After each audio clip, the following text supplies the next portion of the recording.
Jane Fonda has been a movie star for more than half a century.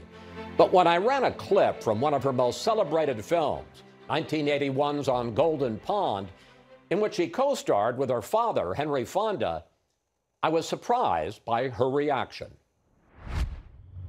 It seems that you and me have been mad at each other for so long. I didn't know we were mad. I thought we just didn't like each other.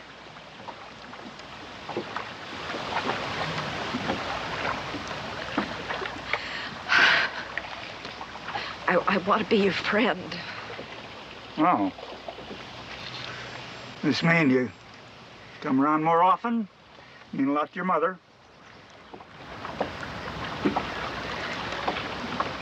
I'll come around more often. You didn't watch that scene. Why not? Because it makes me cry. I miss my dad so much. That scene felt like more than a scene in a movie. It was.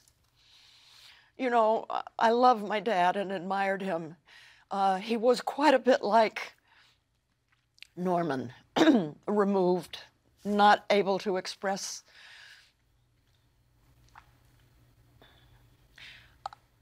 He always liked to do things that were rehearsed a lot. And I purposely did something that hadn't been rehearsed because I wanted him to be surprised. And when I said, I want to be your friend, and I touched his arm, that we'd not rehearsed that. And he flinches, and he ducked his head, and he puts his hand like this, but I saw that he was emotional. He didn't want, I mean, it's funny for an actor who doesn't want to be seen as emotional, but he was terrified of emotions. And that meant a lot to me. I went to his house that night I wanted to talk to him about the scene, and because I had had a hard time with the scene. It was so personal that when we actually got there to do it, I totally dried up. And it's like an actor's worst nightmare. And I asked him afterwards at dinner, I said, has that ever happened to you? No. Nope. That's it. I couldn't get him to. How was it to love this man and for him, and you know, it's part of Hollywood lore, we've all read about it, that he was so emotionally withholding? I mean, I would think that would be tough. Well, it is. It's very common also, especially for women my age or boys and girls my age. It's not just women, whose fathers were of that generation, and especially Midwestern, you know.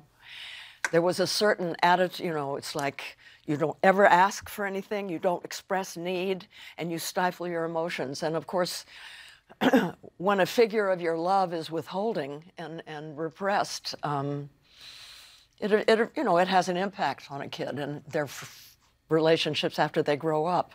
I've been married 3 times. I didn't have a good hand dealt to me when it comes to relationships.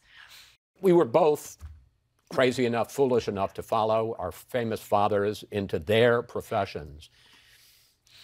Did you resolve things with your father before the end of his life?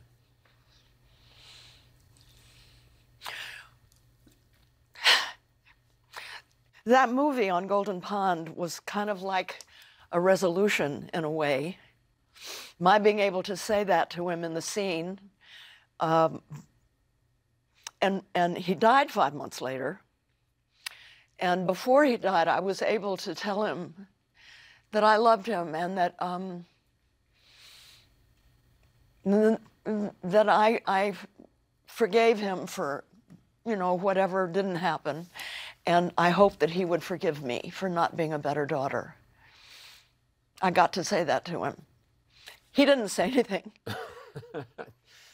but he wept. And I had never seen that before. I'd never seen my father break down and weep. And it was powerful.